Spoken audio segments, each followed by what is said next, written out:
Hi, it's Steve Rhode, your Get Out of Debt guy. If you're listening to this podcast, you probably want to learn more about money, credit, and debt, or you're one of the many good people out there with bad debt and you want it to go away.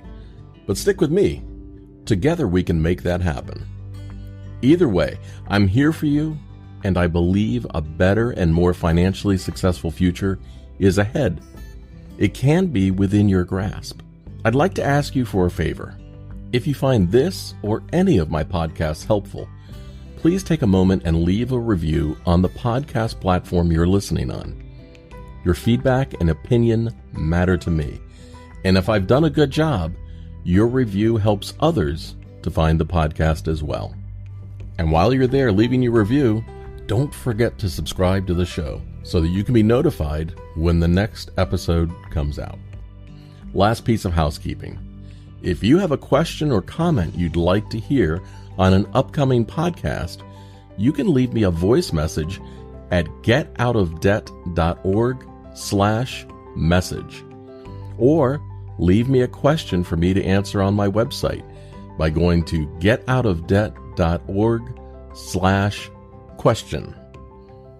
Thank you so much for being a great listener, and I'm sending you a giant virtual hug in return. And now, on with the podcast. Hey, this is Steve Rhode, your Get Out of Debt guy, with the story of the day.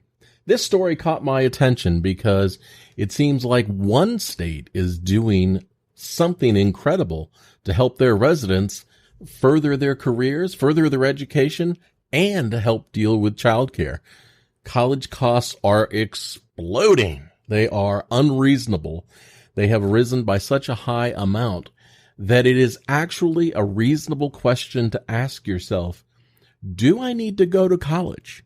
When schools cost $80,000 or $100,000 a year, or people are graduating with $100,000 in student loan debt that will follow them for the rest of their lives, asking yourself if college is the right move for you, it's a reasonable one. Another thing to consider is maybe I need some specific job skills instead of going to college. Major employers now are looking to see what skills people have rather than what degree they have. They're no longer using a 4-year college degree as a reason to exclude you from consideration for being an employee. So vocational schools, tech schools, and specialized learning paths are now a reasonable thing to think about as you're moving ahead into the workforce. The story that caught my attention was from Bloomberg. Oil windfall brings free college and daycare to one of the poorest states. In New Mexico, there's bipartisan support for programs to boost workforce participation and skills. New Mexico this year became the first U.S. state to offer free college. That's right, free college to its residents, and free childcare, which is even more incredible. This free childcare will help most families, all on the back of soaring revenue from royalties and taxes on oil and gas production, which are booming right now in New Mexico. The state now ranks behind only Texas in energy production. With support from local legislatures, Governor Michelle Grissom, a Democrat, is parlaying the record receipts into programs that could lift incomes for many of New Mexico's 2.1 million residents and ultimately reshape its economy. Quote, New Mexico is so reliant on oil and gas, and these past couple of years have been very good, quote, says State Representative Derek Lente. Quote, but it's not going to last forever, and we need to be smart in regards to how we invest now and how we prudently use these types of dollars to make great change that will last generations, unquote. He's absolutely right. Investing in education, especially when you can get it for free, and advancing yourself with new skills and marketable skills is a smart thing to do if it's affordable. And you can't beat this program. Almost 17% of New Mexico's population lives in poverty, the third highest proportion in the U.S. The state's high school graduation rate at 75% is the lowest in the nation. Unemployment was 5.3% in April, compared with 3.6% for the country as a whole. Free college and childcare are policy moonshots that have eluded progressive Democrats at the federal level. Provisions that would have nudged the U.S. in that direction were part of President Joe Biden's Build Back Better proposal, but it stalled because Democratic Senator Joe Manchin of West Virginia worried that increased government spending on social programs would contribute to high inflation becoming entrenched. But in New Mexico, leaders from both sides, both Democrats and Republicans, have looked at those past concerns, seizing on the opportunity provided by surging oil prices to take steps towards diversifying the economy. For the fiscal year ending June 30th, 2022, revenue from the hydrocarbon industry will fund 42% of that budget. The name of the game is, how do we get to a point where we can start to develop other industries and have other means of earning revenue that are less volatile, says Riley White, a finance professor at the University of New Mexico in Albuquerque. At 56% in April, New Mexico's labor force participation rate is one of the lowest in the country. The state has trouble attracting businesses, especially since it competes with neighboring economic powerhouses like Texas, Arizona, and Colorado. It has one of the lowest numbers of publicly traded companies headquartered within its borders. To boost labor force participation, especially for women, New Mexico is undertaking a big expansion of its child care assistance program. From May of this year until June 2023, the program will subsidize the full cost of child care for families at or below 400% of the federal poverty level, up from 200% previously. At about $720 per month, the cost of infant care for one child in New Mexico is equal to 18.3% of the median family's income. Now, that's according to data from the Economic Policy Institute. That's almost triple the 7% of income that the U.S. Department of Health and Human Services considers the threshold for affordability. I mean, daycare is just getting ridiculously expensive. By that measure, only about 1 in 10 New Mexico families can shoulder the cost without government assistance. And without having access to affordable childcare, it holds back single-parent families and families who are trying to manage difficult work schedules and take care of their children at the same time. Elizabeth Groginski, who heads the state's Early Childhood Education and Care Department, casts the benefits of expanding access to childcare in economic terms. She says, "We know that we're losing out on the incredible talents of the women in our state and men, and we're not able to get our businesses fully reopened," she says. Luan Grisham, who's up for re-election this year, set up the department in 2019. It's funded through the interest earned on an endowment that started with $300 million in 2020 and is projected to grow to $4.5 billion by 2026. That's all thanks to oil money. Groginski was recruited to run the department because she had experience helping set up a universal pre-K program for Washington, D.C. Making childcare more affordable for parents should, in theory, boost demand, which, in the short term, at least could aggravate long-standing supply-side problems, made worse by the pandemic.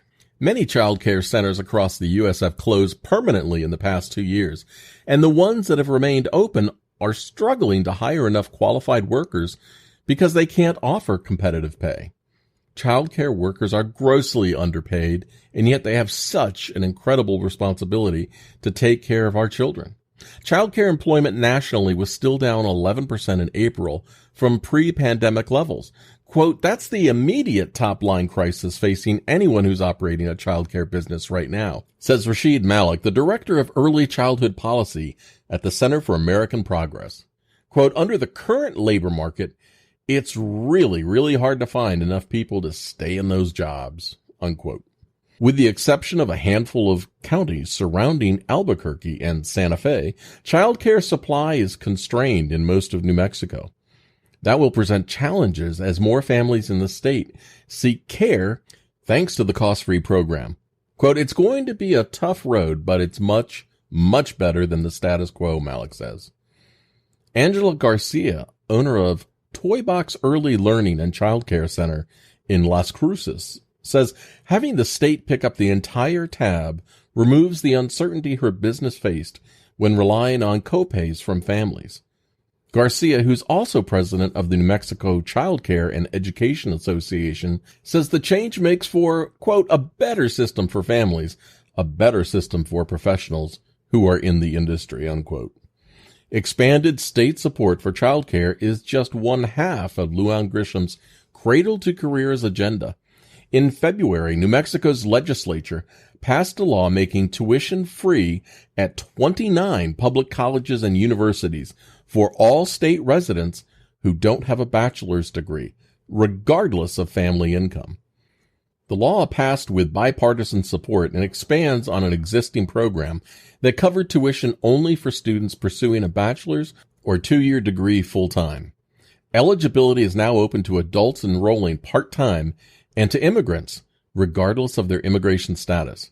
Groups that advocate for more equitable access to higher education have called it the most expansive free college program in the country.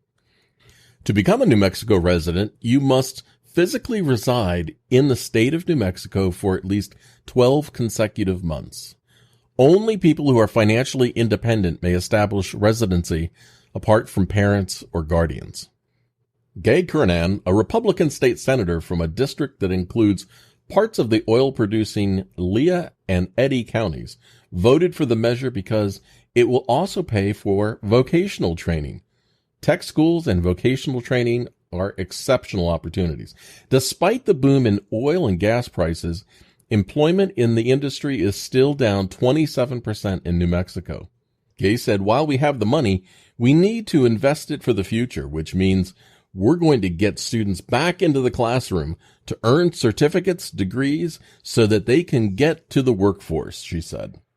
New Mexico has grappled with problems in education for years. In a landmark ruling 4 years ago, a judge found the state was failing to adequately prepare high schoolers for college and careers, especially low-income and American Indian students.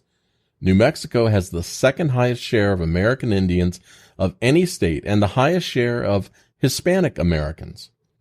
Lente, the state representative, voted for the free college measure because he wants others in his community to have the opportunities he had.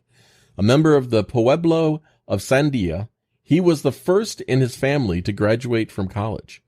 2 generations ago, the government sent his grandparents to boarding schools that forced them to cut their hair and speak only English, part of the scheme to westernize Native Americans. Today, he's spearheading new legislation to make New Mexico's education system more inclusive. One bill the legislature has already passed equalized pay for teachers of 8 indigenous languages to that of English teachers. Lente believes access to education will better equip New Mexicans to fight for their future. Quote, those battles, they're not waged on the prairie or in the mesas. They're waged oftentimes in courtrooms and in state capitol buildings. So we're just preparing ourselves so that we can enjoy this place that our ancestors gave to us. Unquote. Hey, this is Steve Rhode, your Get Out of Debt guy. That was the story today that caught my attention. If you have a question you'd like to ask, you can reach me through getoutofdebt.org. Go to the top and look for Ask a Question, or if you want to send me a voice message, you can go to getoutofdebt.org/message and leave me a voice message, and we'll get you on an upcoming podcast. Have a great day. Remember, I believe in you. And practice safe debt. Bye-bye.